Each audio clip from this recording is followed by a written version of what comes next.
નમસ્કાર મિત્રો, અત્યારના સૌથી મોટા અને અગત્યમાં સૌપ્રથમ વાત કરીશું બાયપાસના મુદ્દે ખેડૂતોએ રેલી કાઢી છે. પાલનપુર બાયપાસ રોડના મુદ્દે ખેડૂતોની માંગો ન સ્વીકારાતા ખેડૂતો ઘણા સમયથી વિરોધ કરી રહ્યા હોવા છતાં કોઈ નિરાકરણ ન આવતા પાલનપુર ખાતે ખેડૂતો એકઠા થયા હતા. ત્યારે ખેડૂતોના બાયપાસ વિરોધમાં કોંગ્રેસના નેતાઓએ સમર્થન આપીને ખેડૂતોની બેઠકમાં જોડાયા હતા અને સરકાર પર આકરા પ્રહારો કર્યા હતા. કોંગ્રેસના નેતાઓએ ખેડૂતો સાથે રેલીમાં જોડાઈને કલેક્ટરને આવેદનપત્ર સરકાર સામે આપ્યું હતું. મિત્રો, અન્ય મહત્વના સમાચારની વાત કરીએ તો વાહનોમાં LED લાગેલી હશે તો દંડાશો.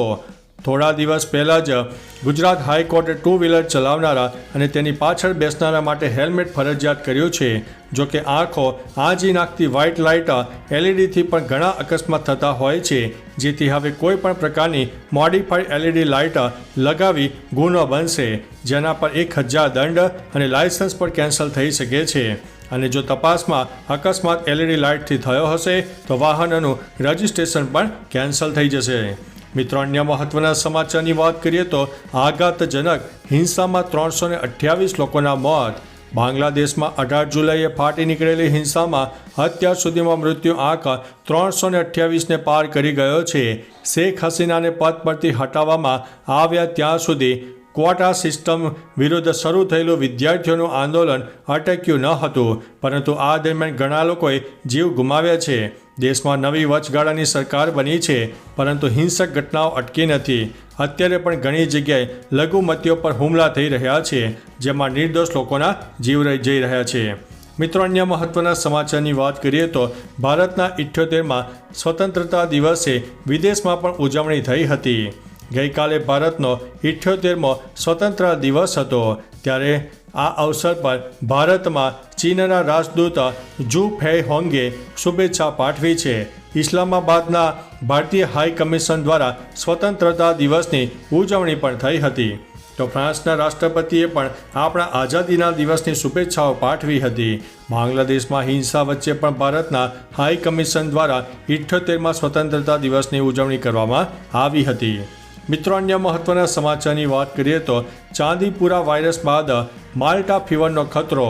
માલ્ટા ફીવર, જેને બ્રુસેલોસિસ અથવા તો અનડ્યુલન્ટ ફીવર તરીકે ઓળખવામાં આવે છે, આ એક ચેપી રોગ છે જે બ્રસુલા બેક્ટેરિયાથી ફેલાય છે.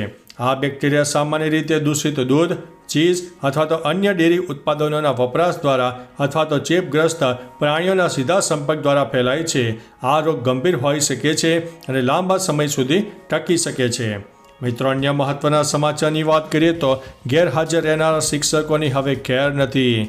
શિક્ષણ મંત્રી કુબેર ડિંડોરે મોટું નિવેદન આપતા કહ્યું છે કે રજા લીધા સિવાય ગેરહાજર રહેનારા શિક્ષકો સામે કડક કાર્યવાહી થશે. અત્યાર સુધીમાં 130થી વધુ શિક્ષકો સામે દંડાત્મક કાર્યવાહી થઈ ગઈ છે.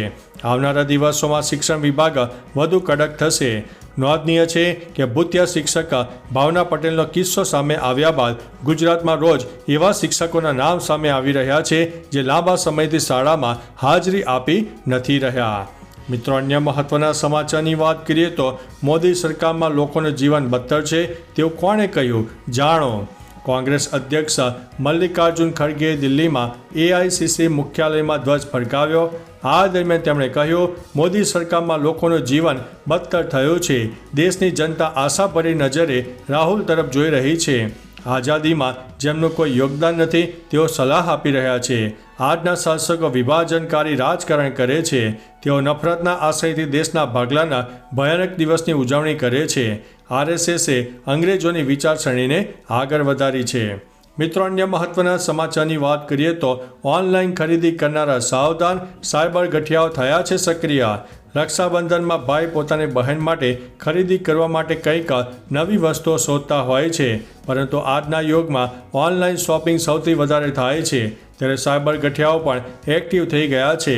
રક્ષાબંધન ગિફ્ટ માટે ફિશિંગ લિંક મોકલીને સાયબર માફિયાઓએ લોકોને ફસાવી રહ્યા છે. એક લિંક મોકલીને એના માધ્યમથી આઈફોન અને લાખો ડોલર રૂપિયા આપવાની લાલચ આપીને છેતરપિંડી કરે છે.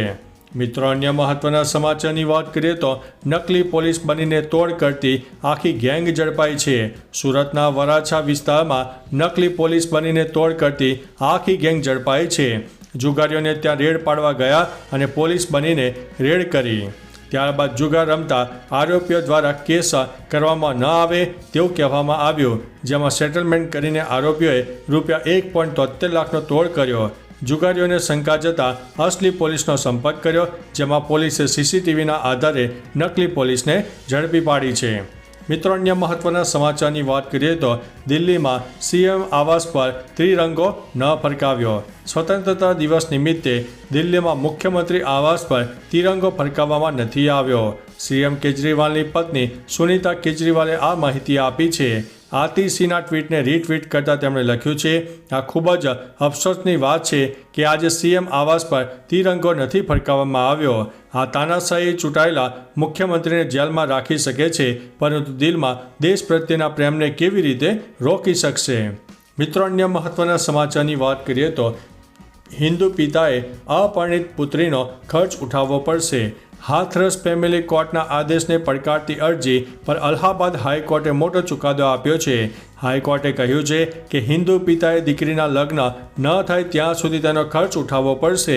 જરૂરી નથી કે દીકરી પુખ્ત થાય ત્યારે તેના ખર્ચાઓ બંધ કરી દેવાય. હાઈકોર્ટે ફેમિલી કોર્ટના આદેશને યથાવત રાખ્યો છે, જેમાં છૂટાછેડા પછી પત્નીને ભરણપોષણ તરીકે 25,000 અને પુત્રીને દર મહિને 20,000 ચૂકવવાનો નિર્દેશ કર્યો છે. મિત્રો, અન્ય મહત્વના સમાચારની વાત કરીએ તો સંમતિથી સંબંધ બાંધ્યો હોય તેને બળાત્કાર ન કહેવાય. 4 વર્ષ અગાઉ સુરતના કતારગામમાં 2 બાળકોની માતા પરનો દુષ્કર્મ કેસ સાબિત ન થઈ શક્યો. સેશન કોર્ટના ન્યાયાધીશે બળાત્કારના કેસમાં આરોપીને નિર્દોષ જાહેર કર્યો છે. આરોપી તરફે એડવોકેટે દલીલ કરી હતી કે પીડિતા હોટલમાં પોતાની સંમતિથી જતી હોય તેમાં આરોપીને દોષી ઠેરવી શકાય નહીં.